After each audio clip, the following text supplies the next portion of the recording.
Assalamualaikum warahmatullahi wabarakatuh. Perkenalkan, nama saya Husnul Hatimah dengan NIM 2023 05010248 dari program studi Perbankan Syariah. Tujuan saya membuat video untuk memenuhi tugas mata kuliah Etika Profesi Perbankan. Nah, kita masuk pada pembahasan yang pertama, yaitu konsep dasar etika dan moral dalam kehidupan profesional. Poin yang pertama yaitu etika. Nah, etika ini merupakan salah satu cabang finansial yang mempelajari tentang nilai, norma, dan prinsip yang mengatur perilaku manusia dalam menentukan mana yang baik dan mana yang buruk, serta mana yang benar dan mana yang salah. Nah, etika menjadi pedoman bagi manusia dalam bertindak dan berperilaku baik dalam kehidupan sehari-hari maupun dalam kehidupan profesional. Nah, poin yang kedua yaitu moral. Moral itu merupakan konsep yang berkaitan dengan nilai-nilai baik dan buruk dijadikan pedoman oleh manusia dalam berperilaku dalam kehidupan sehari-hari. Nah, moral juga itu berhubungan dengan aturan yang tidak tertulis dan yang hidup dalam masyarakat mengenai bagaimana seseorang harus bertindak, bersikap, dan berperilaku terhadap orang lain. Nah, adapun contoh etika dan moral, contoh etika dalam kehidupan profesional. Misalnya seseorang akuntan tidak boleh memanipulasi laporan keuangan karena itu melanggar kode etik profesi akuntan. Nah, contoh yang moral itu dalam kehidupan sehari-hari, misalnya berkata jujur, menghormati orang tua, tidak mencuri, membantu orang yang membutuhkan, dan bersikap sopan kepada orang lain. Nah, selanjutnya ada konsep dasar etika dalam kehidupan profesional. Nah, etika dalam kehidupan profesional merupakan seperangkat nilai, norma, prinsip, dan aturan yang mengatur perilaku seseorang dalam menjalankan profesinya agar bertindak secara benar, jujur, bertanggung jawab, dan profesional. Nah, etika ini merupakan sangat penting karena setiap profesi itu memiliki tanggung jawab tidak hanya kepada diri sendiri, tetapi juga kepada masyarakat, organisasi, dan Tuhan. Adapun prinsip-prinsip etika dalam kehidupan profesional. Yang pertama, prinsip tanggung jawab. Tanggung jawab itu merupakan prinsip etika yang sangat penting dalam kehidupan profesional. Nah, yang kedua itu ada prinsip kejujuran, merupakan dasar utama dalam etika profesional. Dalam dunia kerja, kejujuran itu dapat berupa tidak memanipulasi data, tidak berbohong kepada atasan atau rekan kerja, tidak melakukan korupsi, serta tidak menyalahgunakan jabatan. Prinsip selanjutnya itu integrasi, adalah kesesuaian antara perkataan dan perbuatan serta konsistensi dalam memegang nilai moral. Pembahasan yang selanjutnya yaitu konsep profesi dan profesionalisme di sektor perbankan. Nah, konsep profesi itu tidak dapat dipahami hanya sebagai aktivitas untuk mencari nafkah. Di dalamnya melekat seperangkat syarat yang membedakannya dari pekerjaan biasa, yaitu adanya keahlian khusus yang diperoleh melalui pendidikan formal, pelatihan terstruktur, pengalaman praktik, serta pengakuan dari lembaga yang berwenang. Nah, selanjutnya itu konsep profesionalisme. Itu terlihat dari cara seseorang menjalankan pekerjaannya yang sehari-hari. Ia tidak hanya diukur dari kemampuan teknis, tetapi juga dari sikap kerja, kedisiplinan, kejujuran, serta konsistensi dalam mematuhi aturan yang berlaku. Selanjutnya itu ada prinsip kehati-hatian. Nah, dalam dunia perbankan sangat erat kaitannya dengan penerapan prinsip kehati-hatian. Setiap keputusan yang diambil itu oleh pihak bank tidak boleh didasarkan pada pertimbangan keuntungan semata, tetapi juga harus memperhitungkan risiko dan kecukupan modal. Nah, selanjutnya itu ada profesi di sektor perbankan. Pekerjaan di sektor perbankan mencakup berbagai peran, mulai dari analisis kredit, manajer risiko, auditor internal, petugas kepatuhan, teller, hingga jajaran manajemen. Nah, selanjutnya juga ada profesionalisme dalam praktik perbankan. Manajemen risiko. Nah, ini ya, manajemen risiko itu membantu bank mengenali, mengevaluasi, serta mengendalikan risiko yang mungkin timbul dalam berbagai aktivitas termasuk pemberian kredit, investasi, dan transaksi pasar modal. Nah, selanjutnya itu ada kepatuhan dan etika. Etika dan kepatuhan itu merupakan komponen penting profesionalisme karena keduanya berkaitan langsung dengan kepercayaan nasabah. Nah, selanjutnya itu ada sertifikasi kompetensi.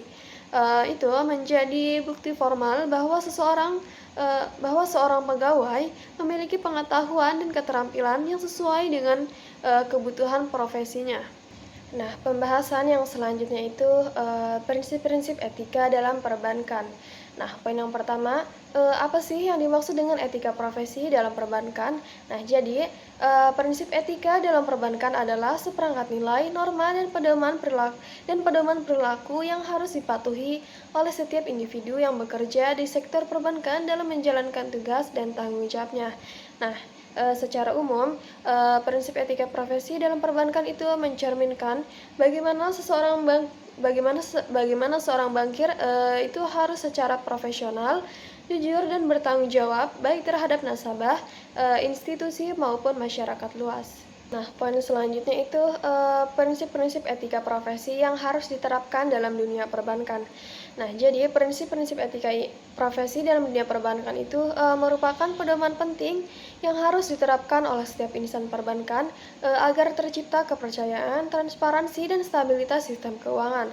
Nah, terdapat beberapa prinsip utama yang wajib diterapkan sebagai berikut. Nah, poin yang pertama yaitu integritas atau integrity. Prinsip ini itu menekankan kejujuran, konsistensi, dan moralitas dalam setiap tindakan. Poin yang kedua itu objektivitas atau objectivity. Objektivitas ini itu berarti setiap keputusan yang diambil harus berdasarkan fakta, data, dan analisis yang rasional tanpa dipengaruhi oleh kepentingan pribadi atau tekanan pihak lain.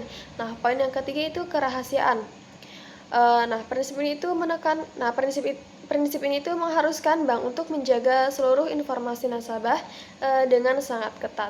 Nah, poin selanjutnya itu mengapa penerapan prinsip etika profesi ini sangat penting dalam menjaga kepercayaan masyarakat terhadap bank. Nah, jadi penerapan prinsip etika profesi dalam perbankan itu sangat penting karena bank merupakan lembaga yang berlandaskan pada kepercayaan masyarakat dalam mengelola dananya. Nah, selanjutnya itu ada dampak yang terjadi jika prinsip etika profesi dalam perbankan tidak diterapkan dengan baik. Nah, tidak diterapkannya prinsip etika profesi dalam perbankan dapat menimbulkan dampak yang sangat serius dan kompleks, baik bagi lembaga perbankan, nasabah maupun stabilitas sistem keuangan secara keseluruhan. Nah, pembahasan yang selanjutnya itu kode etik profesi perbankan dan etika pelayanan pada nasabah. Nah, pada poin yang pertama itu ada kode etik perbankan. Nah, jadi kode etik perbankan adalah suatu sistem norma, aturan, dan nilai-nilai luhur yang mengatur perilaku, tindakan, dan sikap para pelaku usaha perbankan, baik individu maupun institusi, dalam menjalankan profesinya. Nah, tujuan penerapan kode etik itu yang pertama, menjaga kepercayaan publik, yang kedua, melindungi nasabah, yang ketiga, menjaga stabilitas sistem keuangan, yang keempat, menciptakan persaingan sehat, dan yang kelima itu meningkatkan profesionalisme. Selanjutnya itu ada prinsip-prinsip integrasi, kejujuran, kerahasiaan, dan kepatuhan.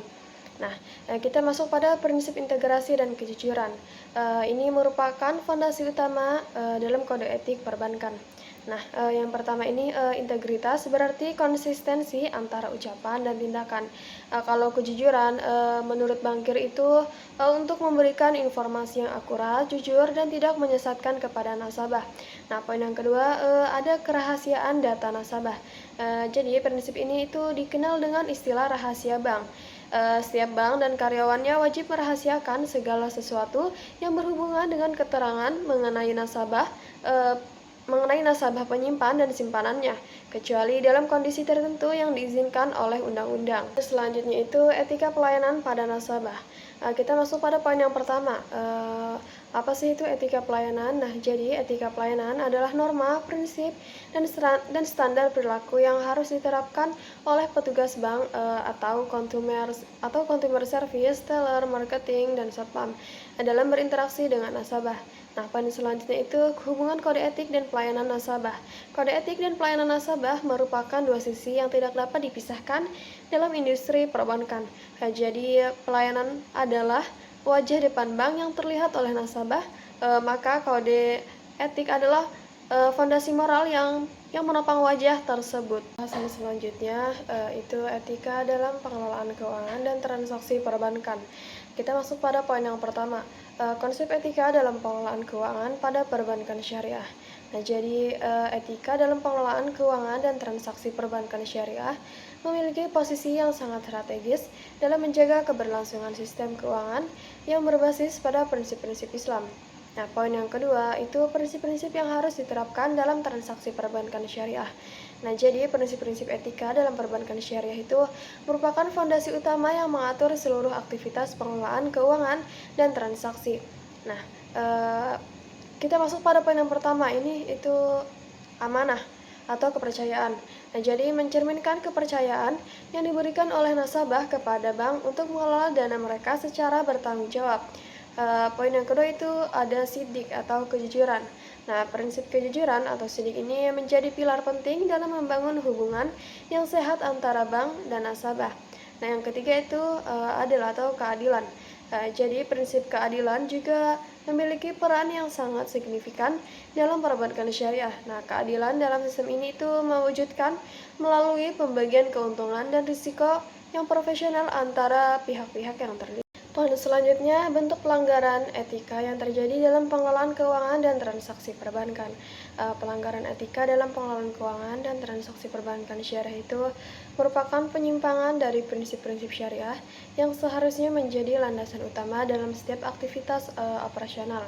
Nah, adapun bentuk-bentuk pelanggaran etika, poin yang pertama itu kurangnya transparansi. Nah, jadi salah satu bentuk pelanggaran etika yang paling umum adalah kurangnya transparansi dalam penyampaian informasi kepada nasabah. Nah, yang kedua itu manipulasi laporan keuangan. Selain itu, manipulasi laporan keuangan juga merupakan bentuk pelanggaran etika yang serius. Nah, poin yang ketiga itu penyalahgunaan dana nasabah. Nah, penyalahgunaan dana nasabah juga menjadi salah satu bentuk pelanggaran etika yang sangat merugikan. Adapun peran pengawas seperti Dewan Pengawas Syariah dalam menjaga etika perbankan. Nah, jadi ini tuh merupakan lembaga independen yang esensial dalam ekosistem perbankan syariah, khususnya di Indonesia, di mana ia bertindak sebagai penjaga gerbang utama untuk memastikan bahwa seluruh aktivitas profesional perbankan